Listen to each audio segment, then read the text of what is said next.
श्री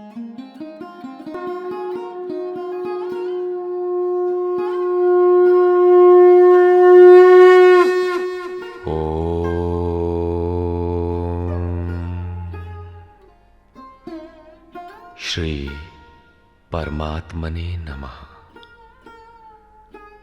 यथार्थ गीता, श्रीमद् भगवत गीता, अथ सप्तमोऽध्यायः। गत अध्यायों में गीता के मुख्य प्रायः सभी प्रश्न पूर्ण हो गए हैं।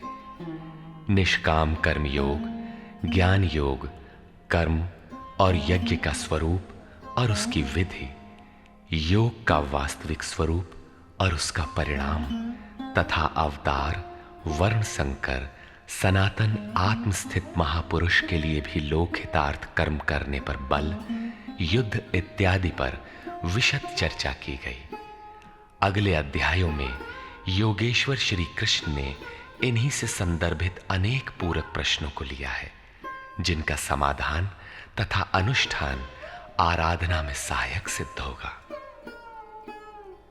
छठे अध्याय के अंतिम श्लोक में योगेश्वर ने यह कहकर प्रश्न का स्वयं बीजारोपण कर दिया कि जो योगी मद्गतेनांतरात्मना, मुझ में अच्छी प्रकार स्थित अंतःकरण वाला है, उसे मैं अतिशय श्रेष्ठ योगी मानता हूं। परमात्मा में अच्छी प्रकार स्थिति क्या है? बहुत से योगी परमात्मा को प्राप्त तो होते हैं, फिर भी कहीं कोई कमी उन्हें खटकती है। लेश मात्र भी कसर न रह जाए, ऐसी अवस्था कब आएगी? संपूर्णता से परमात्मा की जानकारी कब आएगी, कब होती है? इस पर योगेश्वर श्री कृष्ण कहते हैं, श्री भगवान उवाच,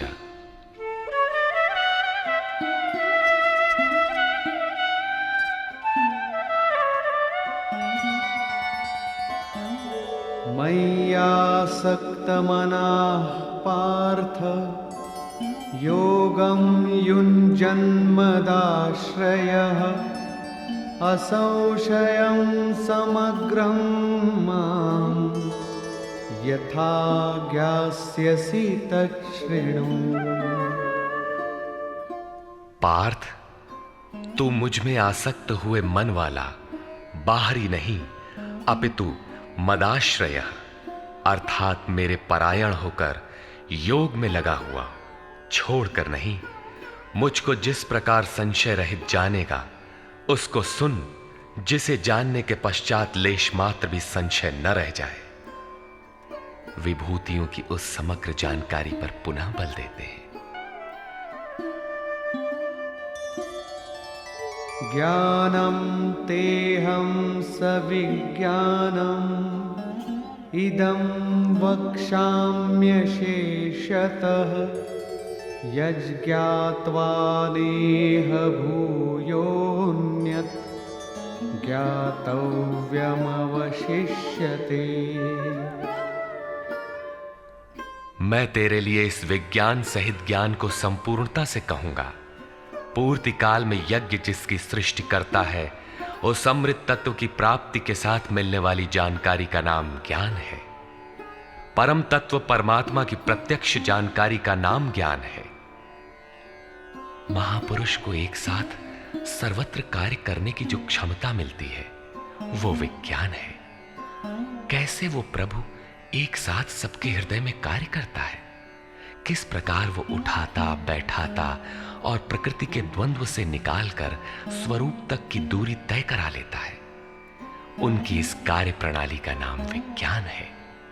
इस विज्ञान सहित ज्ञान को संपूर्णता से कहूंगा, जिसे जानकर, सुनकर नहीं, संसार में और कुछ भी जानने योग्य नहीं रह जाएगा। मानने वालों की संख्या बहुत कम है।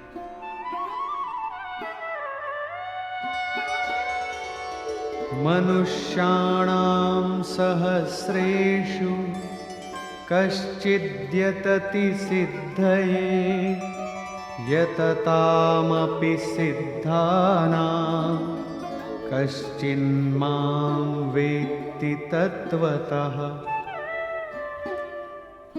हजारों मनुष्यों में कोई ही मनुष्य मेरी प्राप्ति के लिए यत्न करता है, और उन यत्न करने वाले योगियों में भी कोई विरला ही पुरुष मुझे तत्व अर्थात साक्षात्कार के साथ जानता है। अब समग्र तत्व है कहां? एक स्थान पर पिंड रूप में है अथवा सर्वत्र व्याप्त है? इस पर योगेश्वर श्री कृष्ण कहते हैं,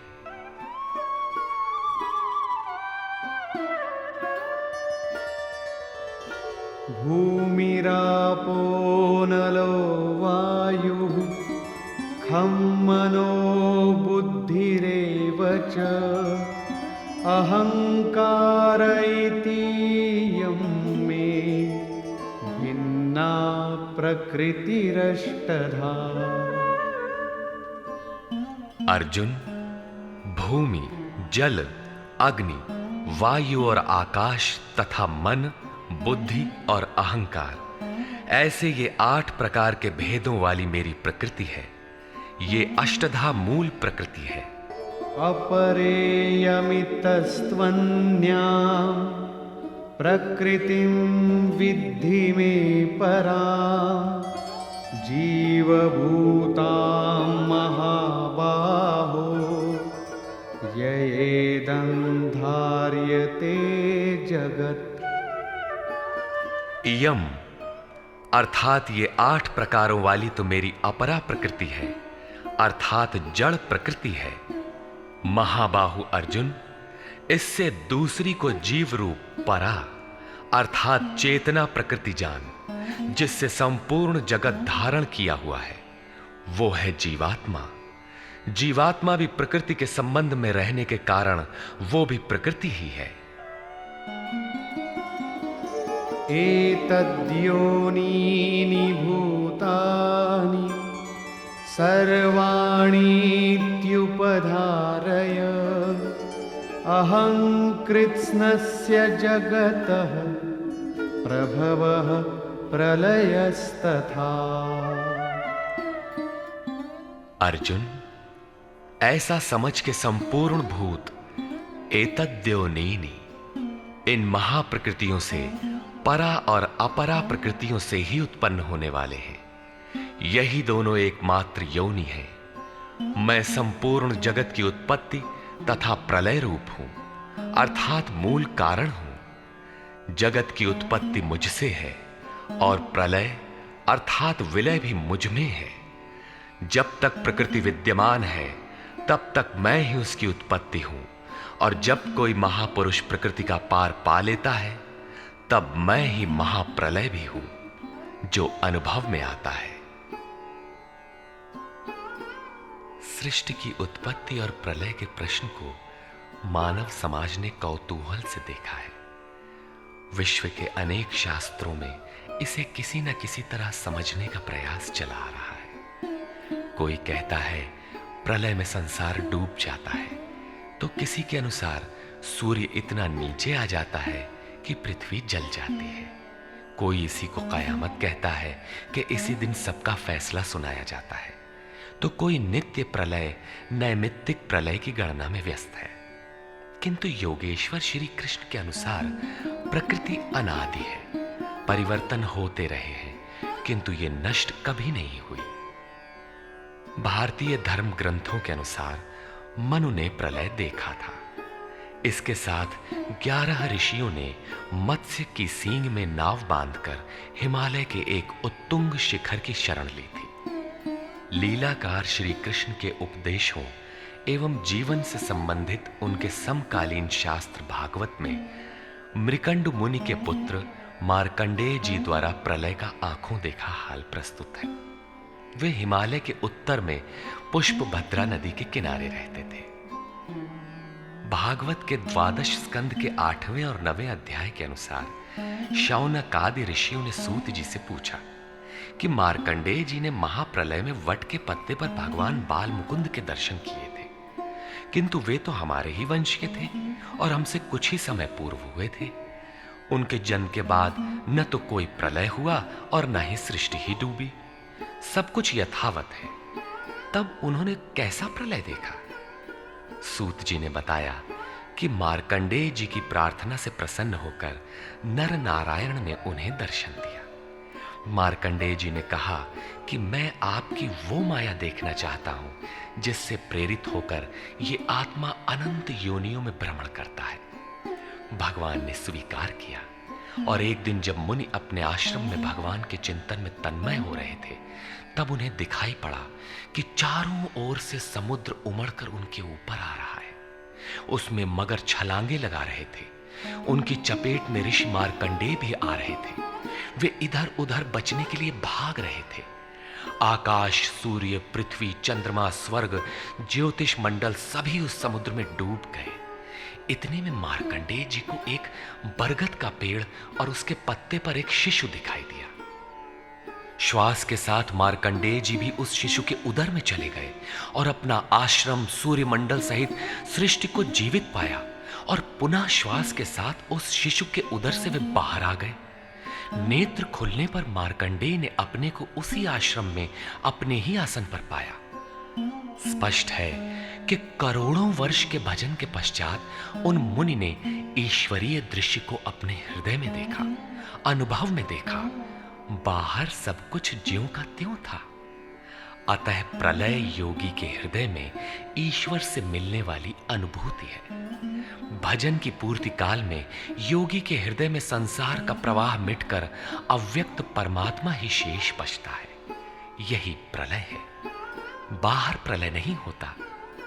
महाप्रलय शरीर रहते ही अद्वैत की अनिर्वचनीय स्थिति है। ये क्रियात्मक है। केवल बुद्धि से निर्णय लेने वाले भ्रम का ही सृजन करते हैं, चाहे हम हों या आप। इसी पर आगे देखें।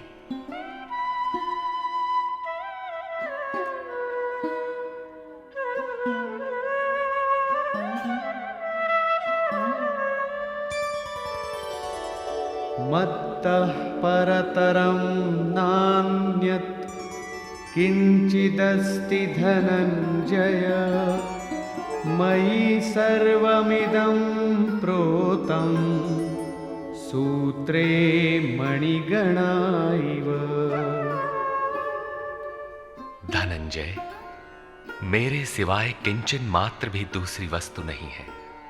ये संपूर्ण जगत सूत्र में मणियों के सदृश मेरे में गुथा हुआ है तो, परंतु जानेंगे कब? जब इस अध्याय के प्रथम श्लोक के अनुसार अनन्यासक्ति अर्थात भक्ति से मेरे परायण होकर योग में उसी रूप से लग जाए।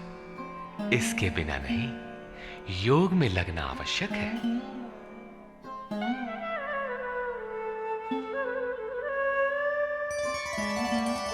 रसोऽहमप्सु कौन्तेय प्रभास्मि शशिसूर्ययोः,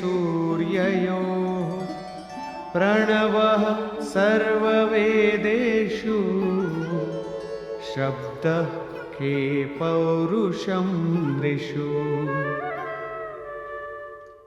कौन्तेय, जल में मैं रस हूं, चंद्रमा और सूर्य में प्रकाश हूं, संपूर्ण वेदों में मैं ओंकार हूं। ओ धन अहम धनकार, स्वयं का आकार हूं।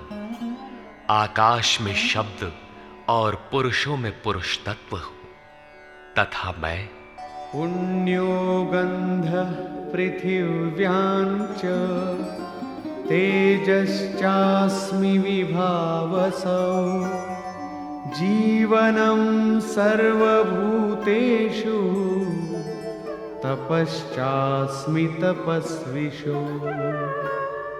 पृथ्वी में पवित्र गंध और अग्नि में तेज हूं, संपूर्ण जीवों में उनका जीवन हूं और तपस्वियों में उनका तप हूं। बीजं मां सर्वभूतानां विद्धि पार्थ सनातनम्, बुद्धिर्बुद्धिमतामस्मि तेजस्तेजस्विनामहम्।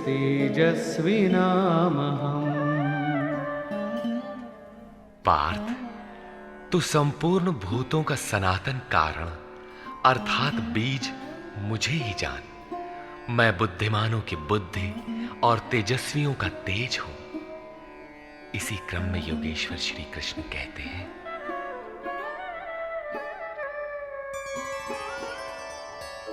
बलं बलवतां चाहं कामरागविवर्जितं धर्माविरुद्धो भूतेषु कामोऽस्मि भरतर्षभ। हे भरत श्रेष्ठ अर्जुन, मैं बलवानों का कामना और आसक्ति रहित बल हूं। संसार में सब बलवान ही तो बनते हैं। कोई दंड बैठक लगाता है, कोई परमाणु इकट्ठा करता है, किंतु नहीं, श्री कृष्ण कहते हैं कि काम और राग से परे जो बल है वो मैं हूं, वही वास्तविक बल है। सब भूतों में धर्म के अनुकूल कामना मैं हूं। परब्रह्म परमात्मा ही एकमात्र धर्म है जो सबको धारण किए हुए है। जो शाश्वत आत्मा है वही धर्म है। जो उससे अविरोध रखने वाली कामना है मैं हूं। आगे भी श्री कृष्ण ने कहा कि अर्जुन, मेरी प्राप्ति के लिए इच्छा कर। सब कामनाएं तो वर्जित हैं, किंतु उस परमात्मा को पाने की कामना आवश्यक है, अन्यथा आप साधन कर्म में प्रवृत्त नहीं होंगे। ऐसी कामना भी मेरी ही देन है।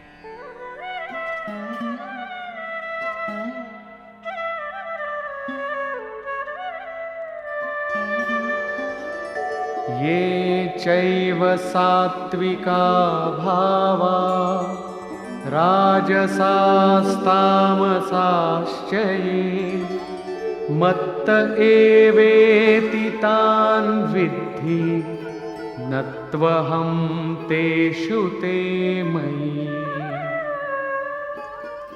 और भी जो सत्वगुण से उत्पन्न होने वाले भाव हैं, जो रजोगुण और तमोगुण से उत्पन्न होने वाले भाव हैं, उन सबको तुम मुझसे ही उत्पन्न होने वाले हैं ऐसा जान।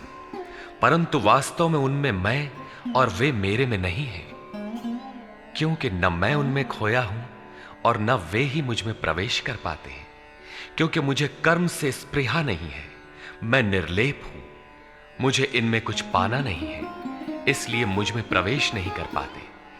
ऐसा होने पर भी जिस प्रकार आत्मा की उपस्थिति से ही शरीर को भूख प्यास लगती है, आत्मा को अन्न अथवा जल से कोई प्रयोजन नहीं है, उसी प्रकार प्रकृति परमात्मा की उपस्थिति में ही अपना कार्य कर पाती है। परमात्मा उसके गुण और कार्यों से निर्लेप रहता है। त्रिभिर्गुणमयैर्भावैः एभिः सर्वमिदं जगत् मोहितं नाभिजानाति मामेभ्यः परमव्ययम्। सात्विक, राजस और तामस, इन तीन गुणों के कार्य रूप भावों से यह सारा जगत मोहित हो रहा है। इसलिए लोग इन तीनों गुणों से परे मुझ अविनाशी को तत्व से भली प्रकार नहीं जानते। मैं इन तीनों गुणों से परे हूं, अर्थात जब तक अंश मात्र भी गुणों का आवरण विद्यमान है तब तक कोई मुझे नहीं जानता। उसे अभी चलना है, वो राही है। और दैवी ह्येषा गुणमयी मम माया दुरत्यया मामेव ये प्रपद्यन्ते मायामेतान्तरन्ति ते। ये त्रिगुणातीत मेरी अद्भुत माया दुस्तर है, किंतु जो पुरुष मुझे ही निरंतर भजते हैं वे इस माया का पार पा जाते हैं। ये माया है तो दैवी, परंतु अगरबत्ती जलाकर इसकी पूजा न करने लगे, इससे पार पाना है।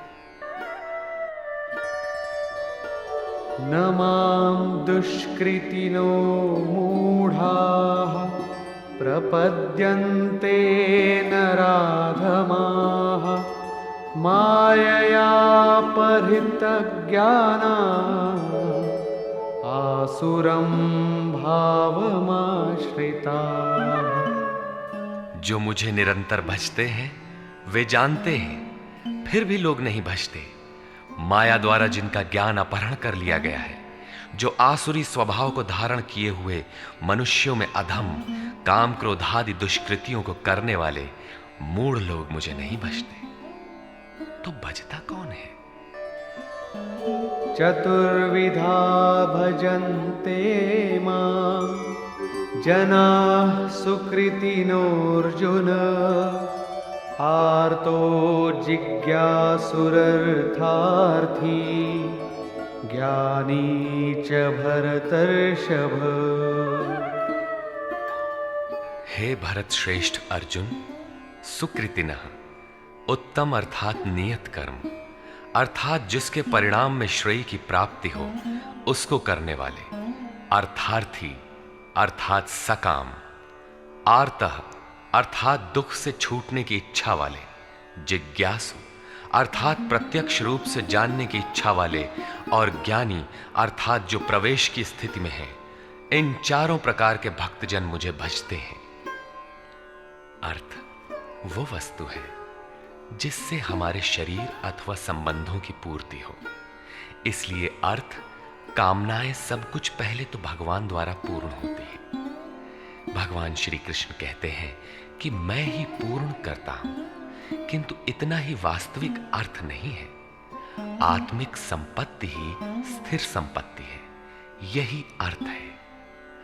सांसारिक अर्थ की पूर्ति करते करते भगवान वास्तविक अर्थ आत्मिक संपत्ति की ओर बढ़ा देते हैं, क्योंकि वे जानते हैं कि इतने ही से मेरा भक्त सुखी नहीं होगा।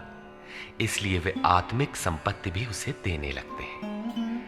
लोक लाहु परलोक निबाहु, लोक में लाभ और परलोक में निर्वाह, ये दोनों भगवान की वस्तु हैं। अपने भक्त को खाली नहीं छोड़ते।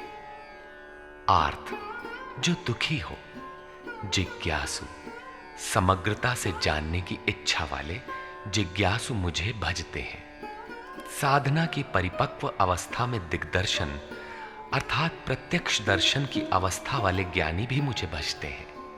इस प्रकार चार प्रकार के भक्त मुझे भजते हैं, जिनमें ज्ञानी श्रेष्ठ है, अर्थात ज्ञानी भी भक्त ही है।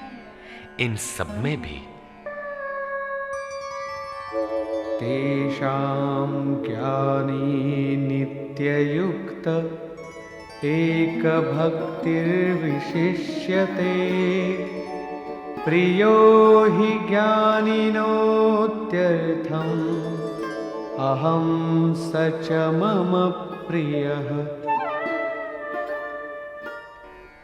अर्जुन, उनमें भी नित्य मुझ में एक ही भाव से स्थित अनन्य भक्ति वाला ज्ञानी विशिष्ट है, क्योंकि साक्षात्कार के सहित जानने वाले ज्ञानी को मैं अत्यंत प्रिय हूं, और वो ज्ञानी भी मुझे अत्यंत प्रिय है।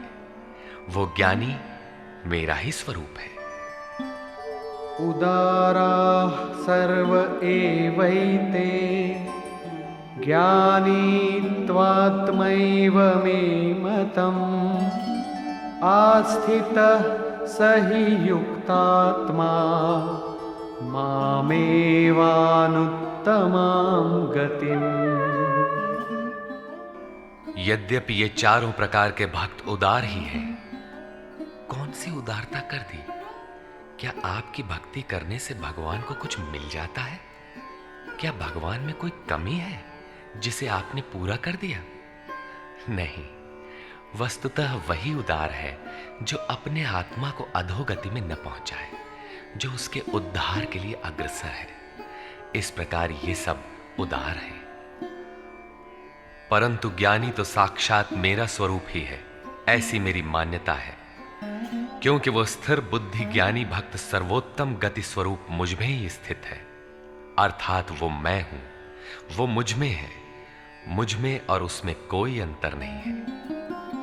इसी पर पुनः बल देते हैं। बहूनां जन्मनामन्ते ज्ञानवान् मां प्रपद्यते वासुदेवः सर्वमिति स महात्मा सुदुर्लभः। अभ्यास करते करते बहुत जन्मों के अंत के जन्म में, प्राप्ति वाले जन्म में साक्षात्कार को प्राप्त हुआ ज्ञानी सब कुछ वासुदेव ही है, इस प्रकार मेरे को बचता है। वो महात्मा अति दुर्लभ है। वो किसी वासुदेव की प्रतिमा नहीं गढ़वाता, बल्कि अपने भीतर ही उस परम देव का वास पाता है। उसी ज्ञानी महात्मा को श्री कृष्ण तत्वदर्शी भी कहते हैं। इन्हीं महापुरुषों से बाहर समाज में कल्याण संभव है। इस प्रकार के प्रत्यक्ष तत्वदर्शी महापुरुष श्री कृष्ण के शब्दों में अति दुर्लभ है। जब श्रेय और प्रेय अर्थात मुक्ति और भोग दोनों ही भगवान से मिलते हैं, तब तो सभी को एकमात्र भगवान का भजन करना चाहिए। फिर भी लोग उन्हें नहीं भजते। क्यों? श्री कृष्ण के ही शब्दों में,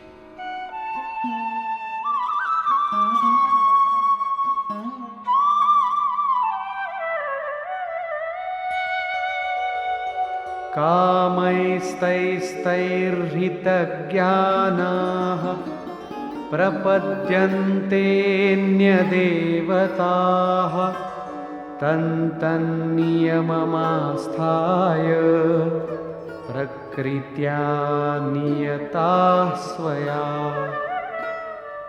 वो तत्वदर्शी महात्मा अथवा परमात्मा ही सब कुछ है। लोग ऐसा समझ नहीं पाते, क्योंकि भोगों की कामनाओं द्वारा लोगों का विवेक अपहरण कर लिया गया है। इसलिए वे अपनी प्रकृति अर्थात जन्म जन्मांतरों से अर्जित संस्कारों के स्वभाव से प्रेरित होकर मुझ परमात्मा से भिन्न अन्य देवताओं और उनके लिए प्रचलित नियमों की शरण लेते हैं। यहां अन्य देवता का प्रसंग पहली बार आया है। यो यो यां यां तनुं भक्तः श्रद्धयार्चितुमिच्छति तस्य तस्याचलां श्रद्धां तामेव विदधाम्यहम्। जो जो सकामी भक्त जिस जिस देवता के स्वरूप को श्रद्धा से पूजना चाहता है, मैं उसी ही देवता के प्रति उसकी श्रद्धा को स्थिर करता हूं। मैं स्थिर करता हूं, क्योंकि देवता नाम की कोई वस्तु होती तब तो वो देवता ही श्रद्धा को स्थिर करता। सतया श्रद्धया युक्तः तस्याराधनमीहते लभते च ततः कामान् मयैव विहितान् हितान्।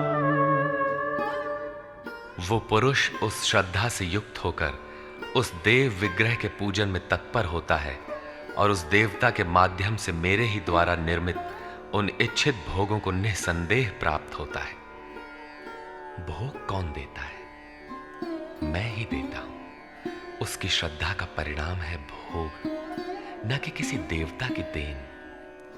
किंतु वो फल तो पा ही लेता है, फिर इसमें बुराई क्या है? इस पर कहते हैं,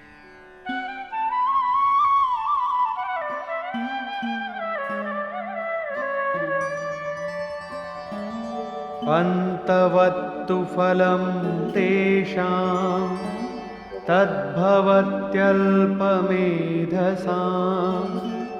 देवान् देवयजो यान्ति मद्भक्ता यान्ति मामपि। परंतु उन अल्प बुद्धि वालों का वो फल नाशवान है। आज फल है तो भोगते भोगते नष्ट हो जाएगा, इसलिए नाशवान है। देवताओं को पूजने वाले देवताओं को प्राप्त होते हैं, अर्थात देवता भी नाशवान है। देवताओं से लेकर यावन मात्र जगत परिवर्तनशील और मरणधर्मा है। मेरा भक्त मुझे ही प्राप्त होता है, जो अव्यक्त है, नैष्ठिकीम परम शांति पाता है। देवता हृदय के अंतराल में परम देव परमात्मा के देवत्व को अर्जित कराने वाले सद्गुणों का नाम है।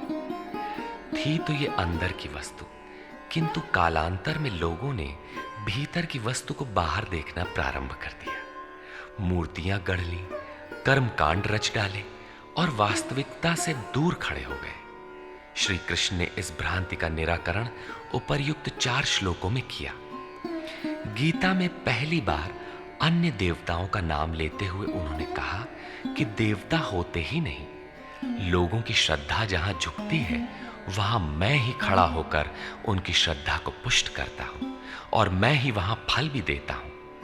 वो फल भी नश्वर है, फल नष्ट हो जाते हैं, देवता नष्ट हो जाते हैं और देवताओं को पूजने वाला भी नष्ट हो जाता है। जिनका विवेक नष्ट हो गया है वे मूढ़ बुद्धि ही अन्य देवताओं को पूजते हैं। श्री कृष्ण तो यहां तक कहते हैं कि अन्य देवताओं को पूजने का विधान ही अयुक्ति संगत है।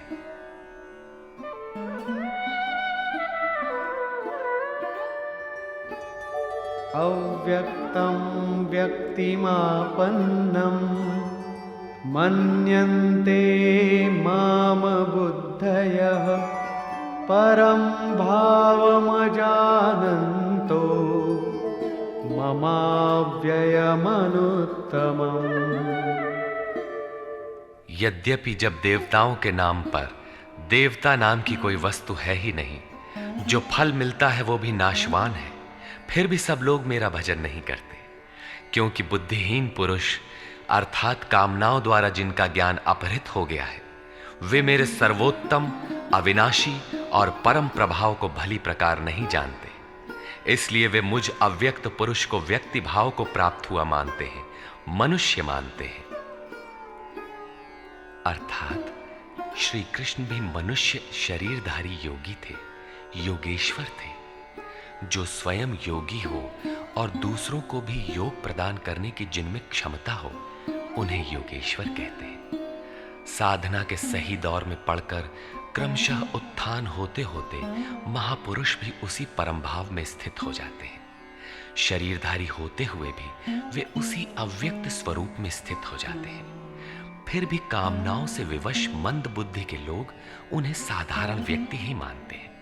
वे सोचते हैं कि हमारी ही तरह तो ये भी पैदा हुए हैं, भगवान कैसे हो सकते हैं। उन बेचारों का दोष भी क्या है, दृष्टिपात करते हैं तो शरीर ही दिखाई पड़ता है।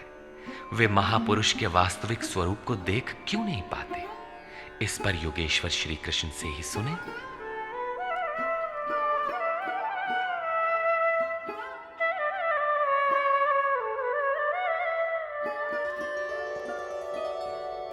नाहं प्रकाशः सर्वस्य योगमाया समावृतः मूढोऽयं नाभिजानाति लोको मामजमव्ययम्। सामान्य मनुष्य के लिए माया एक पर्दा है जिसके द्वारा परमात्मा सर्वथा छिपा है। योग साधना समझकर वो इसमें प्रवृत्त होता है। इसके पश्चात योग माया अर्थात योग क्रिया भी एक आवरण ही है।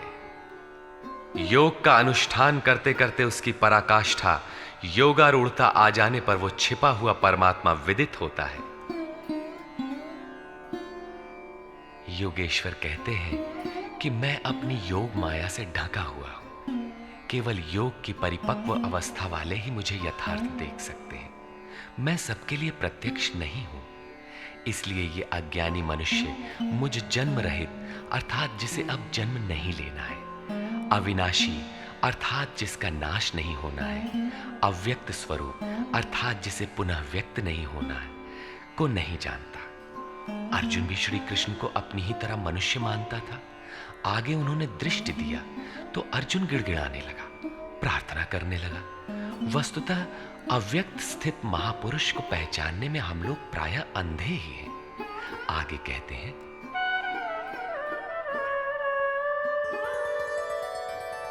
वेदाहं समतीतानि वर्तमानानि चार्जुन भविष्याणि च भूतानि मां तु वेद न कश्चन। अर्जुन, मैं अतीत, वर्तमान और भविष्य में होने वाले संपूर्ण प्राणियों को जानता हूं, परंतु मुझे कोई नहीं जानता। क्यों नहीं जान पाता? इच्छाद्वेषसमुत्थेन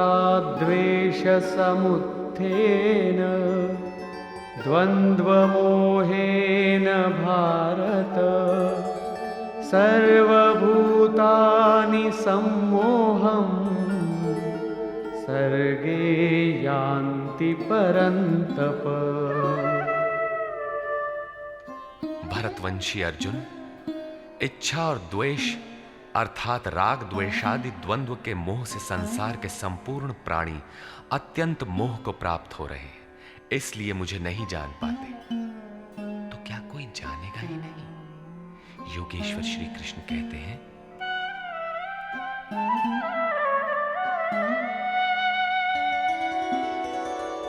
येषां त्वन्तगतं पापं जनानां पुण्यकर्मणां ते द्वन्द्वमोहनिर्मुक्ता भजन्ते मां दृढव्रताः।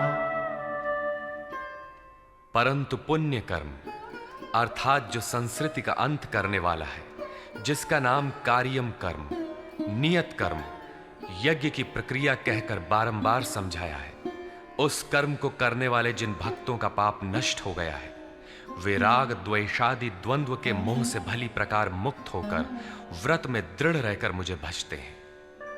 किस लिए भजते हैं? जरामरणमोक्षाय मामाश्रित्य यतन्ति ये ते ब्रह्म तद्विदु कृत्स्नम् अध्यात्मं कर्म चाखिलम्।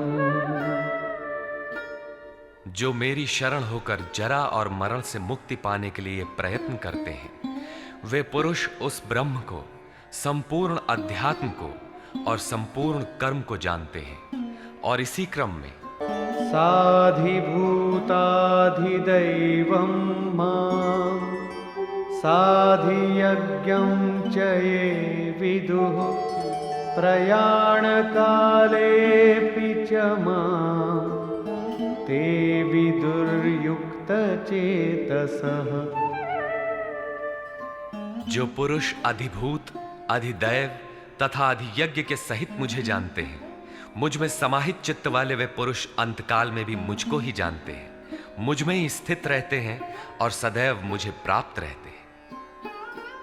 26वें 27वें श्लोक में उन्होंने कहा कि मुझे कोई नहीं जानता, क्योंकि वे मोहग्रस्त हैं, किंतु जो उस मोह से छूटने के लिए प्रयत्नशील हैं, वे संपूर्ण ब्रह्म, संपूर्ण अध्यात्म, संपूर्ण कर्म, संपूर्ण अधिभूत, संपूर्ण अधिदैव और संपूर्ण अधियज्ञ सहित मुझको जानते हैं, अर्थात इन सब का परिणाम मैं अर्थात सद्गुरु हूं। वही मुझे जानता है, ऐसा नहीं कि कोई नहीं जानता। निष्कर्ष, इस 7वें अध्याय में योगेश्वर श्री कृष्ण ने बताया कि अनन्य भाव से मुझ में समर्पित होकर, मेरे आश्रित होकर जो योग में लगता है, वो समग्र रूप से मुझे जानता है। मुझे जानने के लिए हजारों में कोई विरला ही प्रयत्न करता है, और प्रयत्न करने वालों में विरला ही कोई जानता है। वो मुझे पिंड रूप में एक देशीय नहीं वरन सर्वत्र व्याप्त देखता है। 8 भेदों वाली मेरी जड़ प्रकृति है, और इसके अंतराल में जीव रूप मेरी चेतन प्रकृति है। इन्हीं दोनों के संयोग से पूरा जगत खड़ा है। तेज और बल मेरे ही द्वारा है। राग और काम से रहित बल तथा धर्मानुकूल कामना भी मैं ही हूं। जैसा कि सब कामनाएं तो वर्जित हैं, लेकिन मेरी प्राप्ति के लिए कामना कर। ऐसी इच्छा का अभ्युदय होना मेरा ही प्रसाद है। केवल परमात्मा को पाने की कामना ही धर्मानुकूल कामना है। मेरे भक्त 4 प्रकार के हैं: अर्थार्थी, आर्त, जिज्ञासु और ज्ञानी। चिंतन करते करते अनेक जन्मों के अंतिम जन्म में प्राप्ति वाला ज्ञानी मेरा ही स्वरूप है, अर्थात अनेक जन्मों से चिंतन करके उस भगवत स्वरूप को प्राप्त किया जाता है।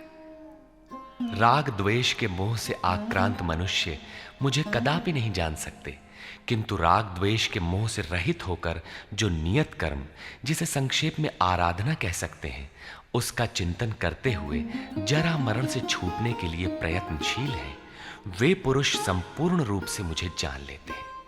वे संपूर्ण ब्रह्म को, संपूर्ण अध्यात्म को, संपूर्ण अधिदैव को, संपूर्ण कर्म को और संपूर्ण यज्ञ के सहित मुझे जानते हैं।